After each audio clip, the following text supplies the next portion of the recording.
Okay, cool. Okay, man. It seemed like he got that little disease that my man the Joker had and stuff. Just uncontrollable laughter over there. Yeah. Yeah. We'll talk about that another time, man. Since you didn't see the movie The Joker yet. Okay, but you gonna keep pointing that bad at me the whole show, man? Watch The Joker. I am. Go see it. Yes, I will. That's all I'm saying. I will. All right? Yes, I will. Joker was one of the magnificent films to me. I liked it. It was a masterpiece. Cinematic greatness. Joaquin Phoenix did his thing. All right. But that's for a later show. Yes. Because today we got some things to talk about. Yeah. You know what I'm saying? I can see it in his eyes. Yeah. Hey, man. First of all, man, let me tell you something. Yes. Man. Let me tell you something. I'm feeling good. You look good. You know, I had some good sleep. You look well rested. I haven't rested well in a while, so I had some great sleep, man. And I was anxious to come do this show tonight. So, man, we here. Yes. Energy is good in the room. Energy is good, yes. Man, and you know what? We just going to jump to our first segment, which is the past movie of the week. Yeah. I'm excited about this one. All right. You know I never know. You don't know, but I'm going to tell you what it is, man, because I'm excited about it. Yes. Let me tell you that with this movie, it's from the past. It's a scary movie, but it's also with some comedy in it. And with a comedic genius inside the movie. Mm-hmm. Man, the movie is starring one of the greatest comedians ever to live, and he's having a good year this year. Right? This brother right here, name is Eddie Murphy. Eddie Murphy. And the movie that he did, remember? Vampire in Brooklyn. Come on. Vampire in Brooklyn. Are you serious? We had the Butters. Yeah. We had the Butters, and you know what I'm saying? We're going to talk about a Vampire in Brooklyn on the show today. Angela Bassett. Whoa. He was trying to get up with her. Whoa. That was a good movie, man. That movie very good. That movie is a good movie. Very good. Eddie Murphy is having a good year this year. Yes. He just did the movie Dolomite. My Name is Dolomite. Yeah, he sure did. And also, he is in production right now for Coming to America 2. That's right. The sequel to Coming to America. He got all the players back in it, man. Everybody's back in, returned in the cast. The only person that didn't come back is my man, Eric LaSalle, as the dude, as the Soul Glow. Soul Glow. You get that Soul Glow. So I guess he's not returning because the Jerry Curl ain't in no more. So I guess like the Jerry Curl ain't in, you ain't in it. I don't know what it is, but I think it was dealing with some scheduling, man. Because Eric LaSalle right now, he's doing producing and directing and stuff. Is he still doing his thing? Yeah, so he's doing his thing. Big ups to Eric LaSalle. Big ups. But it got new characters in it, new actors. Tracy Morgan, Liz. Tracy Morgan is in it? Yeah. My girl Leslie Jones is in it. Okay. Let's get to the movie at hand, which is Vampire in Brooklyn. You know, and the movie was written by Charlie Murphy. Oh, yeah, Eddie Murphy's brother. Big up. Rest in peace, Charlie. Charlie wrote this movie and brought it to his brother, and Eddie was like, "Yo, let's do this. Let's do it. I like it. Let's have some fun with it." That's it. And man, they sure enough had fun with it. You know, had some good comedians in it. John Witherspoon was in it. You know, Kadeem Hardison was in it. Great actor. Great actor. Angela Bassett. Superb actor. Superb actress. Yeah, and it was, and like I said, Eddie played some characters in the movie too. He sure did. He played the character of the big preacher. Yeah, you know, the preacher man who's talking about ass is good.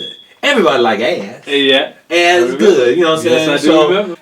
So it was a funny scene, man. Every now and then, Eddie Murphy has always been good with them characters. Eddie Murphy, yes. But Vampire in Brooklyn is a good movie, man. Definitely got to check it out. Yes. You know, yes, I saw it. It was very good. Yeah, very, if you haven't seen it, especially for all the millennials out there, man, if y'all don't know the work of Eddie Murphy before the new millennium, y'all need to go ahead and do some research and dig in the archives of Eddie Murphy films, man. Eddie Murphy came out, you know, first of all, Saturday Night Live, man, and he's doing this is how much of a good year he's doing. He's hosting SNL this year in December. Is he back? Yeah, they got him back. Next month in December he'll be hosting. Eddie Murphy haven't been back in years, man. So That's gonna be a big rated show right there. Yeah, that's for Saturday Night Live. That is. But That's a like high I said, rating show. for all the people who don't know Eddie Murphy from the past, please go back and look up his early movies. Man, I just watched 48 Hours and another 48 Hours. That was my favorite Eddie Murphy movie. I watched 1 and 2. 1 and 2. Which one did you like the best? I like 1, of course. Yeah, 1. But 2 1 was way too real. One was way too real. One was real. It was. I mean, Eddie did a good job. He played good, and it was real. You look at it now, and you'll just see Nick Nolte and Eddie Murphy, and you'll see the cop and the convict, and you'll just see how much of a racist cop and how he really felt about Eddie Murphy. Because you look at it now, like Eddie's a convict and he's a cop, and you know the feelings with cops and convicts, and you kind of feel it. But when you was younger watching this stuff like that, you looked at him as like a buddy cop movie. But you look at it now like, no, each one of them has an agenda, and they forced to be together. They were stuff right. Like that. They were like, forced. Nick Nolte wouldn't hang with this. He wouldn't want to be bothered with Eddie Murphy. But it just showed the relationship and how it grew. Yeah. But at the same time, it was still cop and convict, and that was what the sequel was about. Another 48 Hours where he had to go back and get Eddie out of jail again to help him with a new case. But Eddie's like, "Dude, I ain't messing with you, man. I ain't supposed to be in here. Like, I ain't supposed to be back in here. I did my time, and then I'm in here serving time for something else that you didn't, made me get and stuff like that." So he didn't want to help Nick Nolte in a sequel at all. But 1 and 2 of 48 Hours, I did like that. But Eddie Murphy with the Beverly Hills Cops, with the with Harlem Nights, Boomerang, Coming to America, Trading Places. Catalog. Can you say catalog? Man, come on. Anything. I'm a big Eddie fan. Anything Eddie did, I always watched. You know what I'm saying? Yeah. And he always came through. But Eddie went into a time in his life where he was like signed and had contracts to do films for Disney. And that's when he was doing a lot of Disney movies. But he kind of lost his audience a little bit, his hardcore audience when he started doing the Disney movies, because he became more family friendly and stuff like that. We like the hardcore Eddie Murphy, delirious Eddie Murphy, raw Eddie Murphy. But he was contracted to do the movies, and he didn't even want to do the movies, but he was doing them because he got that bag. You got the bag. We gave you that upfront money. You under contract. You gotta go do movies. this daddy daycare. Yeah. You gotta do daddy daycare. 1,000 words. 1,000 words. With my man D-Ray Davis. Was D-Ray in it? D-Ray was in the movie with Eddie Murphy. Big up to D-Ray Davis for which one was having this? a role with Eddie Murphy, playing Eddie Murphy's best friend. It was called Imagine That, where Eddie Murphy's daughter was drawing pictures, something like that. I don't know. Eddie Murphy had so many Disney movies where he was a dad with kids and stuff like that, and always had a best friend. All the premises were kind of similar, but I know D-Ray played in one of them as his best friend, and I was impressed. And D-Ray Davis actually got a chance to be in the same space as Eddie Murphy. Yeah. Be how on lucky the screen. that brother is. Nah, man, that's a blessing, man. So Yeah, big ups to D-Ray Davis. Big up D-Ray He Davis. deserve it, man. That's our homie. That's D-Ray is my dude. Yeah. That's my dude, and I'm proud of him. Proud of his success. And for you to act with Eddie Murphy, bro, that's a big accomplishment. Yes, sir. Big ups, man. Y'all follow D-Ray Davis too, man. Follow him on Instagram. Yeah. Yeah. Also, too, man. So, like I said, this is a whole Eddie Murphy segment right here. Man. We ain't just talking about Vampire in Brooklyn. We talking about you talking about a catalog. We talking about catalog. Even when he started doing dramas, when he was doing Dreamgirls, and he was up for an Oscar for Dreamgirls. And you know why, don't you? What? Why? Because he was a good actor. He was a good. That's why he was up for an Oscar. I like that. Why else? But what I'm saying is the way he played the part, and it was so great because he did not try to be funny in that movie. Exactly. But you know what? Eddie Murphy don't try to be funny in any of his movies. He don't try. No. Eddie Murphy just has a natural way of just having humor. Like he can just talk. Yeah. And he can say something and just it's funny. Did you in Dreamgirls? Case in point, you just mentioned it. There was a point when he was about to go sniff that cocaine or whatever the hell it was. Right. And the person came in and was like, "No, stop doing it. Stop. Are you really gonna do this?" I think it was Jamie Foxx. Somebody tried to stop. He did like this. look, he just looked at him just like this, and the whole crowd they erupted, because he looked at him like, you know damn well I'm not going to stop doing this coke. Right. You know, I don't give a fuck what you do, I'm not going to stop this coke. It was kind of sad, too. It was sad. Because, like Eddie... But it showed another side of his... It showed another side. His acting chops. Yeah. Eddie Murphy been in some movies, man. Yeah. He been in some great movies, man. We grew up with Eddie Murphy, man. But look, check out Vampire in Brooklyn. Vampire in Brooklyn. Man. It's a good horror film. And a comedy, the whole nine. Eddie Murphy real smooth in that shit, man. Got a nice trench coat and the butters, you know what I'm saying, and some cool fangs. Now, let's go into our next segment here, brother. Alright, we're going to go into our next segment, and we're going to bring up our guest of the week. Yes. I don't know who it is. We just got to flip the switch and see who it is. We're about to flip the switch. We're about to find out who's going to... So I know y'all ready. We're ready. Are y'all ready? Let's do it. Let's get it. Oh, hey. What? Yo, what? On the show, man. Hey, back in, man. What you I thought that was it. I thought I was trapped up in the room with my chain leg to the door. Man, let's give it up for our guest of the week, man, Mr. Meechie Hall, man. Meechie Hall in the house. One of Chicago's greatest comedians, man. Yeah, doing this thing. How you doing, bro? I can't focus. There's too much stuff right here to kill. I'm trying not to be afraid. Man, Welcome to the show, my brother. How you doing? All right, man. How you doing? Good. Man, you make know, sure you ain't no booby traps on you. No, we would not do you like that, man. Man, good You seeing you, teleported in to help us. Don't seem like. Hey, man, thank you for coming out to the show, brother. Hey, all right. I'm glad. Still, I'm glad to be here. Where's the spider for these webs? Where is he? I'm happy that's up here. Be around here somewhere, man. Just be still. Be very still. Yeah, that's my movie. Spider movies.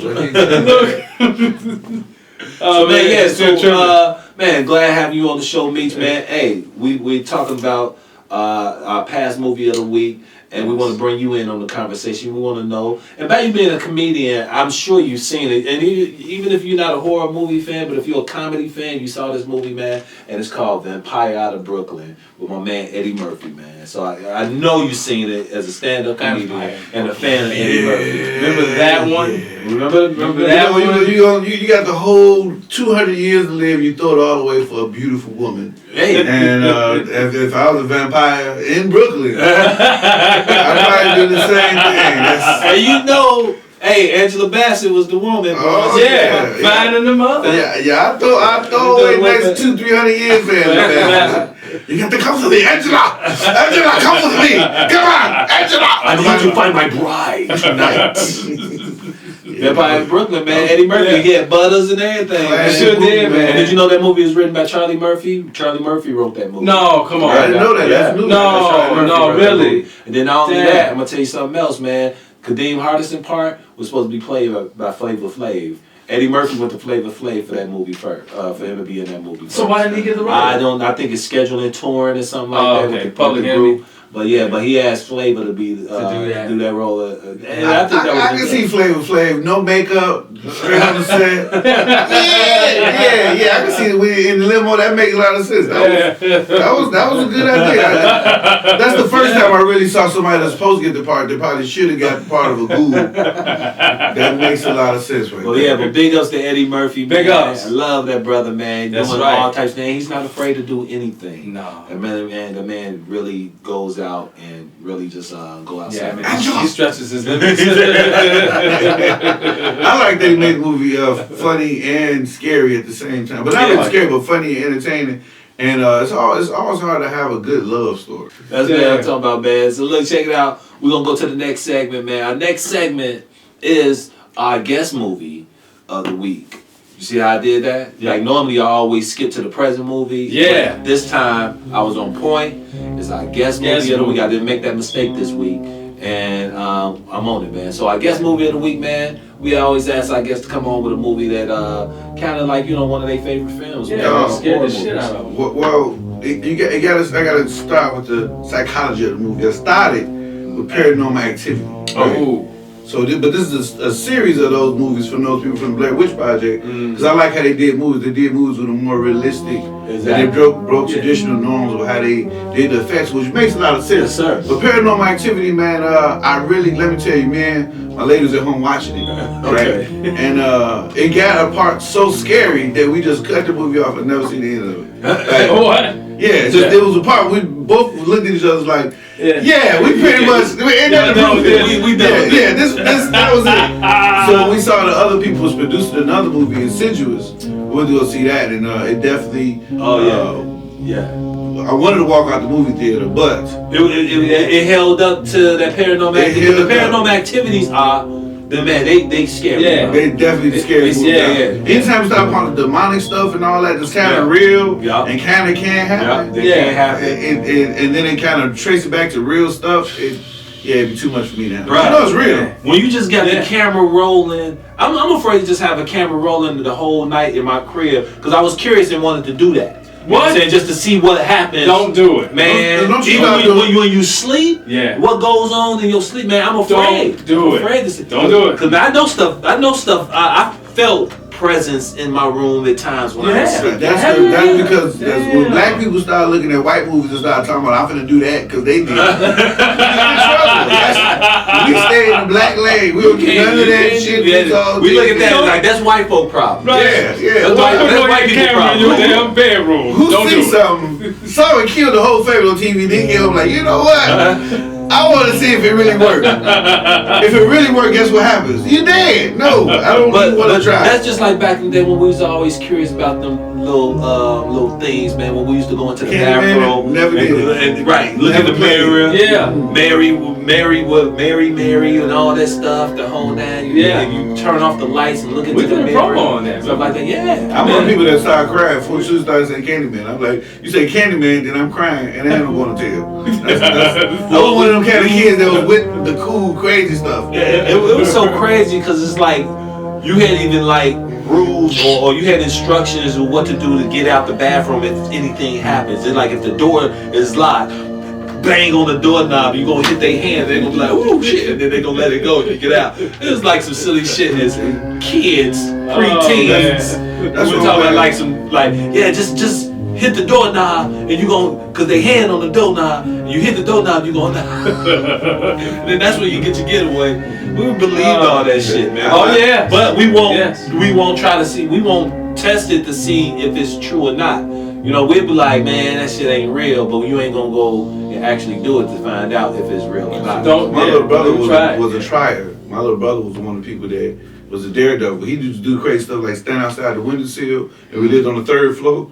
But that's who he was. Played Russian roulette with real guns. He was crazy, for real. He said really was. Right. Well, he still is a little crazy, but I'm glad that my grandma believed in spirits like I did, so she whooped every time I told. So it wasn't like I had to deal with it on a constant basis. Like it was 1 or 2 times, like, all right, man, because, you know, I'm a crybaby and I pee in the bed, so I'm snitching because I ain't got time for to be messing up the sheets all night. Grandmamas didn't play. They ain't playing that spirit stuff. I couldn't draw scary monsters, man, when I was a kid, man. My mama used to whoop my ass for that shit. Don't be drawing that demonic stuff. Summoning demons in my house, yeah? Yeah. So it's just Candyman. Grandma! He doing it again! Beat the death. You want to summon, you summon this ass. Candy up in here. Just summon man, I give you some Candyman if you want. You want more Candyman? Do you? So tell us about the movie. What it is? Have you seen it? It's called Insidious. Insidious. The pronunciation is the scariest part. When you first look at the credits, you try to be like, that's the horrifying stuff. Like, how you pronounce it? Insidious. Yeah. So basically, so it's giving me a little. You guys gave me a little idea what it's about with the paranormal activity. Mm-hmm. If it's like anything like that, but with a script though, it's like this script. It was a little. So they moved into I think a house or something, but a demon wanted the family's son. So the demon was attacking the whole family. And like she's like, what do you want from me? And then the son was there. She was like, and then she's like, you want my son? You can't have my son. He's like, that's accurate. That's what it was. So they went through this whole thing and the demon was really coming after the son. Yeah. And one of them was I think was one of the people that fight ghosts or something. somebody was in the movie. They was like a spiritual fighter. And that's the fight between the demon and the spiritual fighter. Oh, okay. Yeah, the actual person that wanted to help exorcise the demon out. Right. Yeah. Well, they put somebody, they hypnotise them. Yeah. And then they go inside. No, not hypnotize them. They walk into the spirit world. Right. They walk into. Well, it was. Well, yeah. You could use that word. You can't have this child. Yeah. You can't have this child. Get away from him. And that's how the movie was.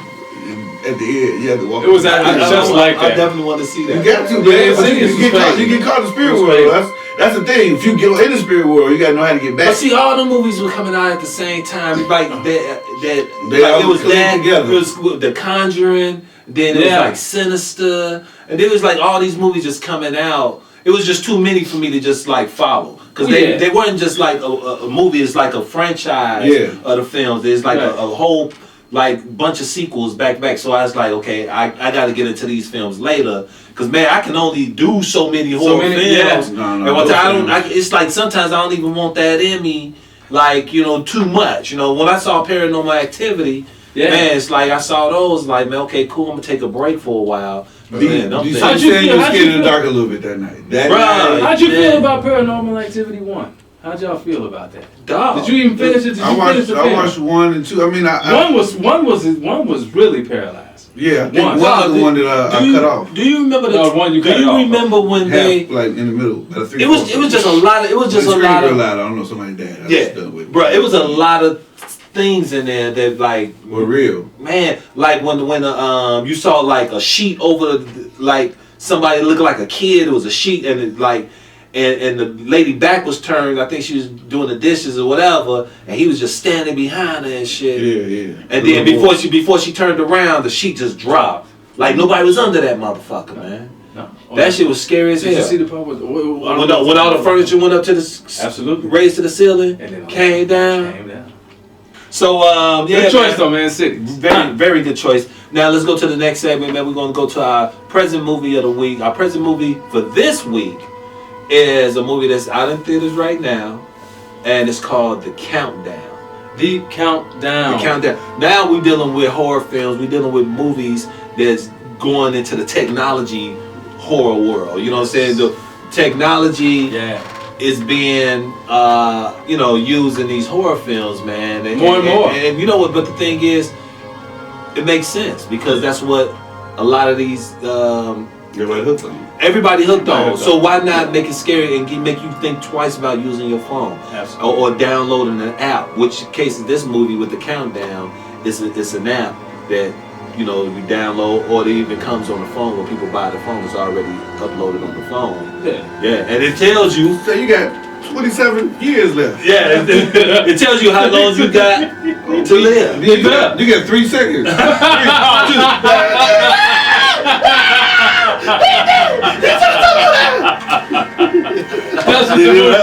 In a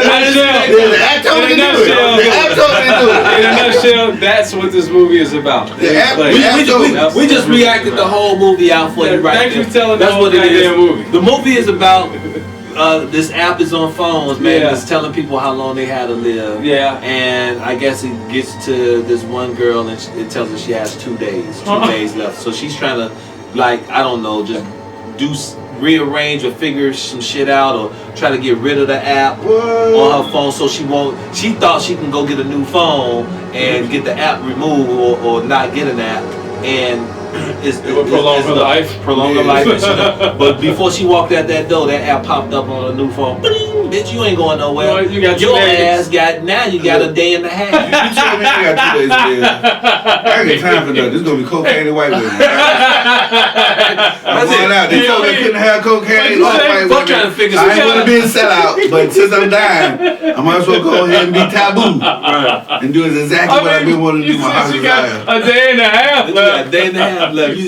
You spend your all day in line at Metro PCS. Nah, I'm doing You know them lines be long than the motherfucker. Then you'll get your ass up in there trying to get a new phone. You done wasting up, man. You better go kick it. I ain't trying to figure shit out. I'm doing everything. I'm doing everything. The Countdown. Y'all make sure y'all check that movie out, man. Countdown. Right. Y'all make sure y'all check that out. I was thinking about my last day. Ooh, man, don't tell me it's happening. I'm back to fool on my last day. I wouldn't even want to know. Would you want to know? Even if it told you had like, even if it told you had like maybe like, give me 2 days, 1,000 years. I wouldn't want to do. That's what the way God set it up is to where He don't want you to know. The universe don't want you to know that. You don't know if the universe will in the future. If they have it in the future. But Steve Jobs wants you to know. That's why. If it's made, Steve Jobs. I'm just saying. We keeping it real, man. I'm keeping it real. This is off the hill. Would you want to know your last name? No, I wouldn't want to know. Your mind is whooped because the Bible tell you. No, let me tell you this. Give me my last 2 days. You know what I'm saying? Wait, hold on. You want to know about your last 2 days? Give me my last 2 days, yeah, because I don't want to hide this credit when I go. I don't want to have no money saved up. I don't want to be like. I don't be wasting my time. I don't want nuts to be all full. I get it. Be in school trying to get this diploma and shit. So I got a few days to live. But that's what they say. Live your life as if it's your last day. No, you wouldn't do nothing. I wouldn't have did this today. I wouldn't even been here. I got time for this. What you said? You teleported here. Yeah, I did, because they didn't tell me. That was my last. Look, I'm telling you, my last day, I'm definitely gonna be somewhere doing something illegal. Tijuana or something. I don't know. So it wouldn't be with y'all. Be swimming with dolphins and sharks. So what would our listeners do? What would you guys do out there? Would you all want to know if your time is up? Yeah. How many days you have left to live? Would you? Or what would you? And what would you? What would you do close to the time of your death? What would you do? Oh, yeah. Would you want to know? Give me the money back. I'll be sticking people up. Personally, for me, I like uncertainty. I do like uncertainty. I don't like anything scripted. I like to go straight off the hill. Uncertainty for me. I don't know about them. Now, I don't do drugs in my regular life. But my last 2 days of life, you finna try everything. Shoot himself, rush roulette, running into stuff, robbing the bank, fighting the pit bull head up. It's gonna be a bunch of stuff. Damn. Well, there you have it. Giving a naked sermon, just be like, this is what he really wants you to see. The blessings I got. It would be crazy. So man, look, check this out, man. Let's go to our next segment right now, and now we're gonna talk about the future movie of the week. The future movie of the week, man, it's a movie coming out in January in 2020, and it's kind of interesting, man. I caught the trailer to it, caught my eyes, called The Turning. The Turning. The Turning, and The Turning is about this, lady. She goes to this estate, big estate, mansion, huge. Yeah. Only living there is a old grandma with her 2 grandchildren. Yeah. And she's hiring this young lady to come be a nanny. Yeah. And obviously it's just a lot of ruckus going on in that big ass estate where, they tell her don't go in certain rooms. Of course, she a white woman, she nosy. Yeah. And white women and white people, period, in scary movies, they always lurking for shit. Yeah. They always looking and peeking and shit. Yeah. And they say, don't go in that room. Black people, we ain't going in there shit. We ain't working for the white woman with 2 white kids. In a rich white neighborhood, off nowhere. I mean, 1 or 2 things happen and I'm out. Yeah. The doorbell ring the wrong way, I'm out. If I take the job after the interview, you know what? I don't know if this is really for me. They don't never see no sun. It's all fog and shit. Just foggy. Yeah, you said something about a doorbell. Yeah, that's that like doorbell right there? Oh, no. So yeah, man. So this movie called The Turning.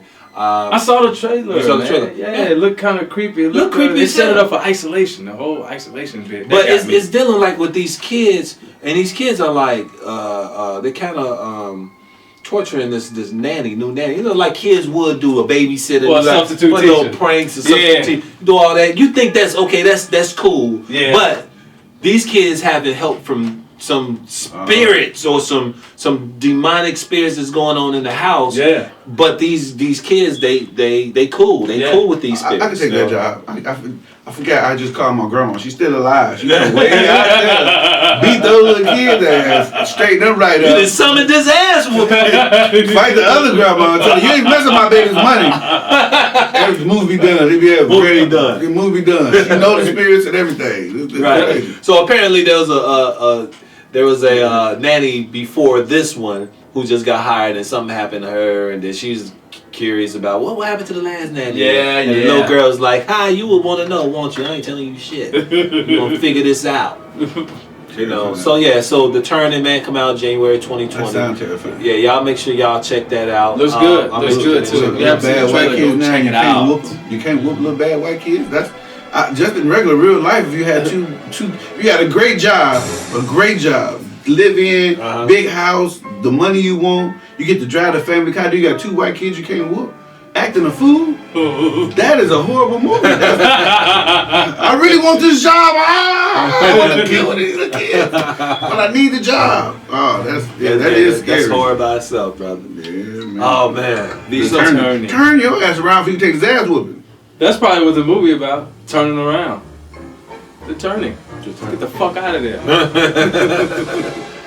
That's what it would be called, like the turning. Like that would have been the meaning for a black person being there. Yeah, turning the fuck around and getting the fuck out of turning the fuck makes a lot of sense. Turning one of the little kids into an accident. That's what I do. I accidentally hit kids. Like if you put a blanket over a kid's head and you elbow them head, but you take the blanket off and start laughing, they be confused. They be like, I don't even know. No, you do that again, I'ma laugh and beat your ass.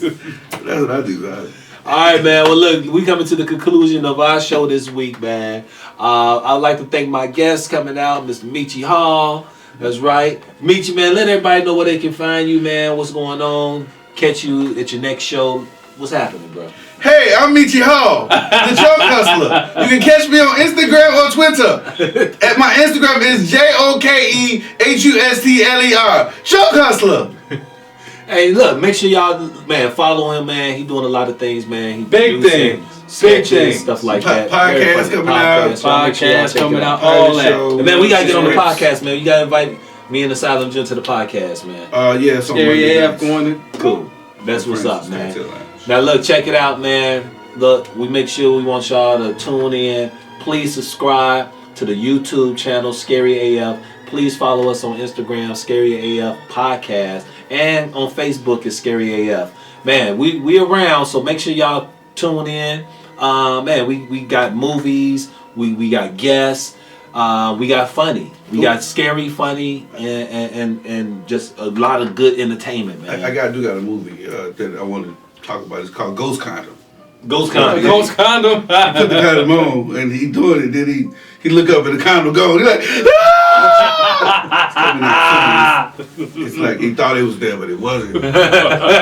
Old girl definitely was scary. Ghost Condom. On a penis near you. Do you got it? Don't you What got it? next? Wrap it up! Alright, we're gonna wrap it up right now. Man, Literally. thank you for coming on and watching us, man. We can't do this without y'all. We love y'all, man. Look, We love I'm your our host, fans. B. Cole. This is my co-host. Asylum Jim. And man, we just want to say, man, don't be afraid. Be scary as fuck. Good night, everybody. Love.